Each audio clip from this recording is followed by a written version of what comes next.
Impérios conseguiram destruir povos, reescrever territórios e apagar tradições inteiras. Mas houve um tipo de conhecimento que nunca pôde ser totalmente controlado. Um saber que não vivia em bibliotecas, nem em monumentos, nem em decretos de poder. Ele vivia na memória, na paisagem, no ritmo das estações, no silêncio entre uma palavra e outra. E por isso foi tão difícil apagá-lo.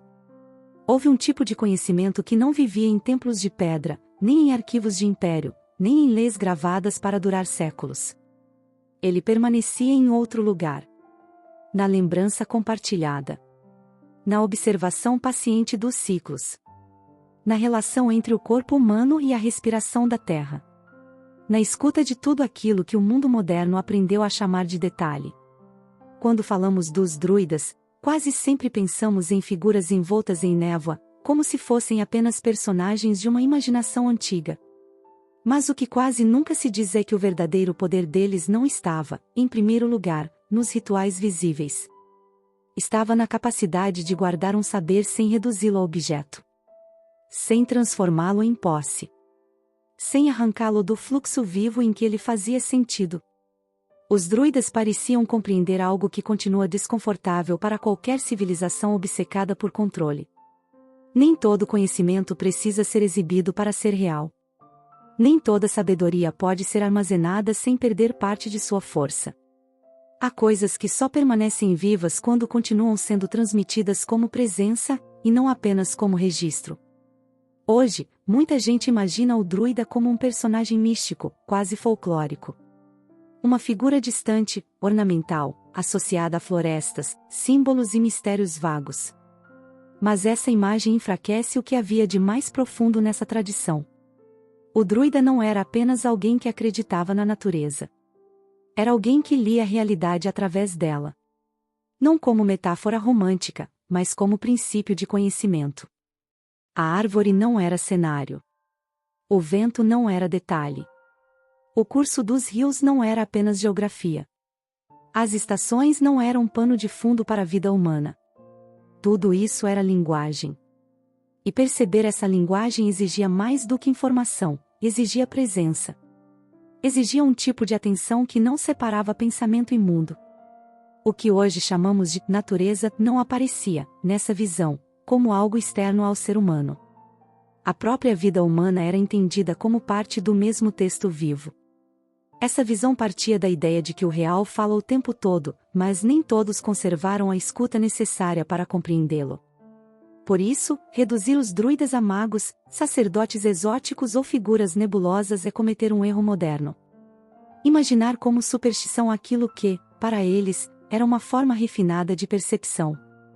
Existe uma pergunta importante aqui.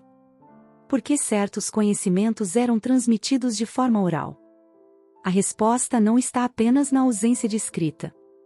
Há indícios de que essa escolha era também deliberada. Porque há saberes que, quando são reduzidos à fórmula, perdem vida. O conhecimento escrito preserva.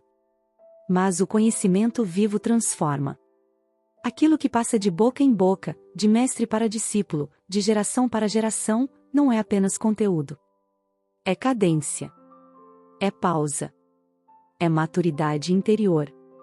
É o momento certo de dizer e, muitas vezes, o momento certo de calar. A tradição oral preservava algo que o texto fixo nem sempre consegue conter. A relação entre saber e estado de presença. Porque certas verdades não podem ser apenas informadas. Precisam ser reconhecidas. Os druidas pareciam saber que o risco de escrever tudo não era apenas perder o segredo. Era perder a experiência. Era permitir que uma verdade fosse repetida por quem ainda não tinha atravessado o silêncio necessário para compreendê-la. Em outras palavras, não bastava ter acesso à frase. Era preciso tornar-se capaz de escutá-la. Por isso, o ensinamento não era apenas transmitido. Era incorporado. A memória, nesse contexto, não servia só para recordar. Servia para formar. Quem guardava o saber também era lentamente moldado por ele.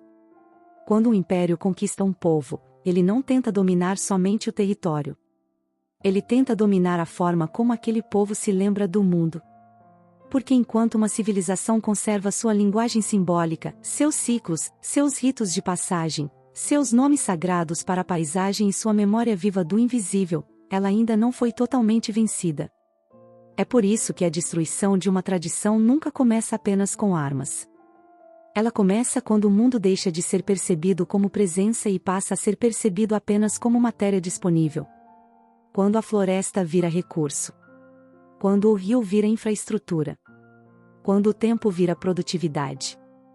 Quando o céu vira apenas cálculo. Quando a montanha deixa de ser eixo de sentido e vira somente pedra. E quando o ser humano esquece que também faz parte do ciclo que observa. O que o império tenta apagar, no fundo, não é apenas uma cultura visível.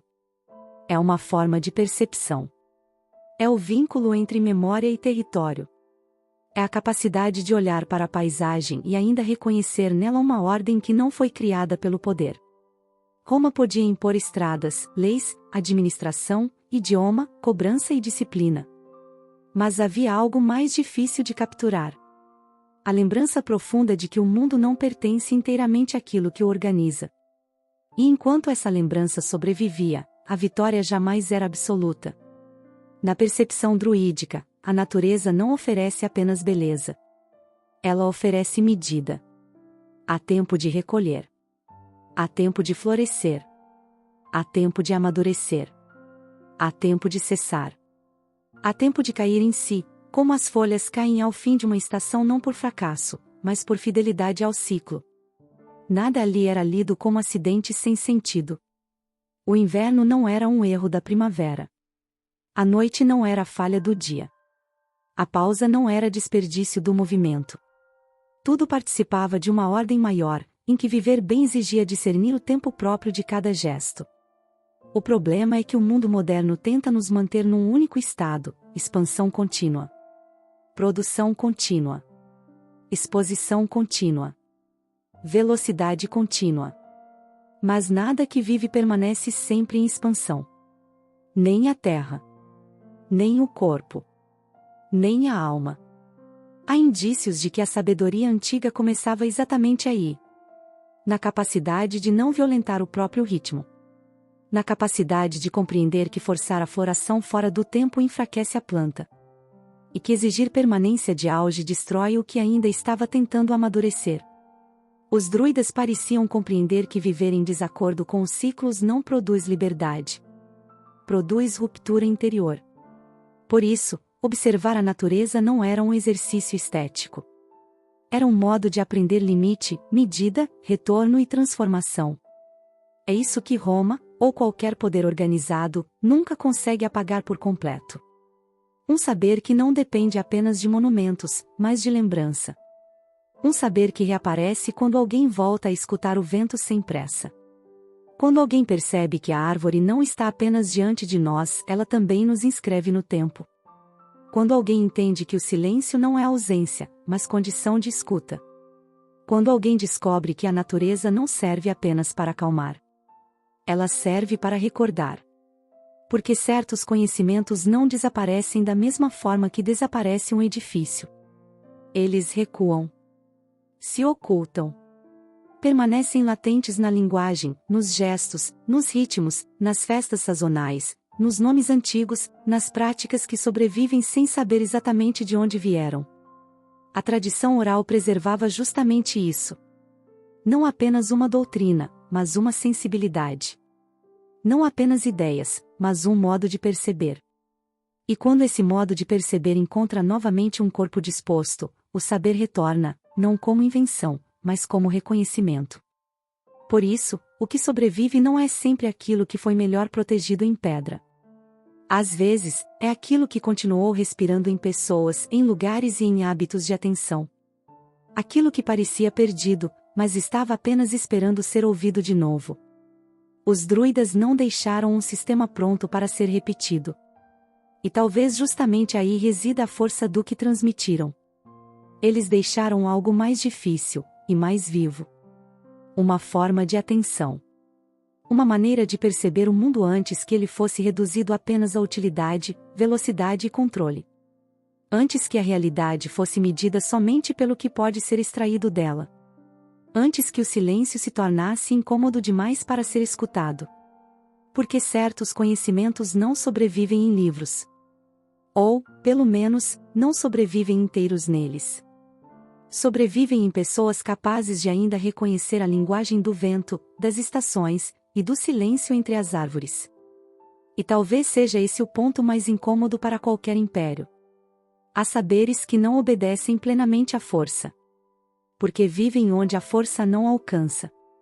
Na memória. Na paisagem. No ritmo secreto do mundo. E naquele instante raro em que alguém volta, enfim, a escutar.